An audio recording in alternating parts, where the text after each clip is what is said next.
Well, hello everybody, and welcome back to G Bear's Off-Grid Ways. And this is going to be video one of two today, and they're on two completely separate subjects. But you don't want to miss the second one. The first one is gardening again, and I know there's some of you out there that are interested in the gardening, and others not so much. But let's get to it.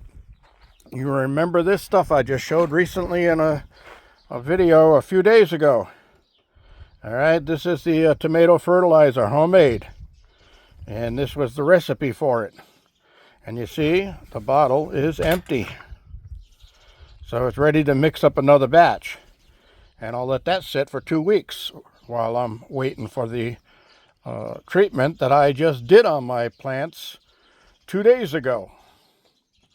All right, so remember that. 2 days ago, I added that fertilizer to my tomato plants. And you can look back a few days back and see the video when I showed my tomato plants before the treatment. So here we are after the treatment. Look at that. I got tomatoes set on that one. I got a blossom there and more coming out. That one over there's got a tomato set on it and a blossom getting ready to open at the top. This one was cut off and damaged by the dogs when they got in here, and it's growing back. All right. This one was just a little stub and it's coming up. That one is already leaning onto the trellis post there for support. And this one is bushing out just beautifully. Over there, the one that was also damaged by the dogs. Let's get around the corner here and take a look at that. All right. It's starting to grow out of the side of it, so it's coming back. And there's the seed I put in to replace it just in case. And that came up almost instantly. Adding this homemade fertilizer to the tomato plants really woke them up. So remember, it's every 2 weeks, so I will be treating these again in 2 weeks. Right now, I'm going to take that bottle in and, well, not right now, but I'm going to take that bottle in and get the next batch mixed so it's all ready to go. All right. So what else do we have here? Coming up this side, my potatoes are looking good. That almost looks like a pepper plant, but it should be a potato plant. Yeah, it might be a potato plant. We'll see. All right. So this is where I planted my peas. Look at that. Got one there. Got one there. Got one here. You think that's no? Yeah, one, two, three, 4 have sprouted so far. So I got 4 out of the 8 that's come up. That's a good thing. And that's some mallow right there. But I like the mallow for my chickens. Got some more over there growing. And you know, mallow will grow any place that a human has ever lived. It just, for some reason, it just shows up wherever humans have lived. Got another mallow plant there. Okay. So this is my bean plants. And I don't see... the bean plants are in the center. This is corn along the edges there. And nothing popping up yet. That's because this is the month that you actually should plant corn. I planted it last month because we already had this month's weather. And I figured, why not? Let's give it a shot. So we'll see. I may have to replant in a week if I don't see anything sprouting. All right, my kale. You remember this kale was only a little over a week ago when I planted it. Got 1, 2, 3, 4, 5, 6. 6 of the 8 have come up. And just to make sure, I replanted another seed in here and another seed in there. Just to make sure. So, because not every seed that you get in a pack is going to be one that germinates. Sometimes they just won't do that.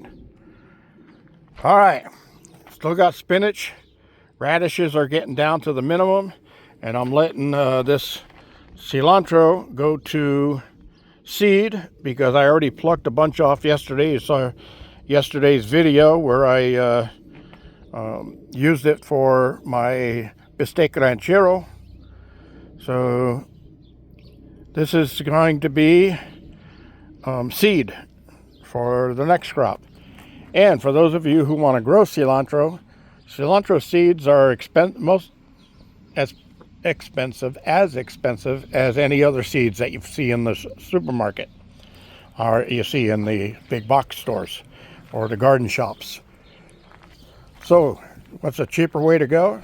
Well, look for the bagged spices in your local store and supermarket, and look for coriander. Coriander seed is cilantro seed, and you can get a big bag of it for like 99 cents, and there'll be enough coriander seed in there to last you 3 or 4 years and grow plenty of it. All right, over here I'm not seeing anything except some weeds coming up in this area right now. So it's supposed to rain tomorrow. So this is still damp, a ½ inch down. So I won't be watering today. I'll save the water. But over here I got my carrots planted along this edge and nothing sprouting up yet. And over there, the zucchini went along the backside, nothing popping up yet. Nothing on the yellow crookneck squash here yet.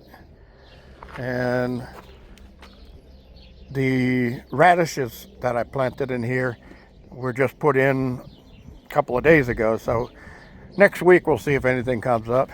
And yes, there's a rat trap in here, because 2 days in a row I came in and I found a hole there and a hole there going down along the sides. So something tunneled in and got in here, and I want to make sure that if he comes in again, he sees that nice little nut on that trap right there, and I find out what it was. I also noticed that I forgot to put screws in the bottom corners of this, and that's a big enough opening for a mouse or a rat to get in. So I will be throwing a few more screws in this door when I get the chance. In the meantime, that's about all. Oh, I want to show you my pears. Well, they're not pears, they're singles, but look at that pear right there. Isn't that cool? And I got a nice sized one there, and I got another one up here. And I had more than that. I got some new blossoms coming out. And the Fuji dropped its blossoms and quit producing. So we'll have to see what goes on with that. But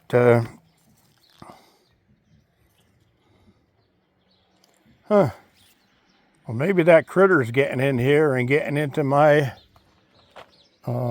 my pears, because I had at least 8 good sized pears already set on this tree, and I'm only seeing 2 right now.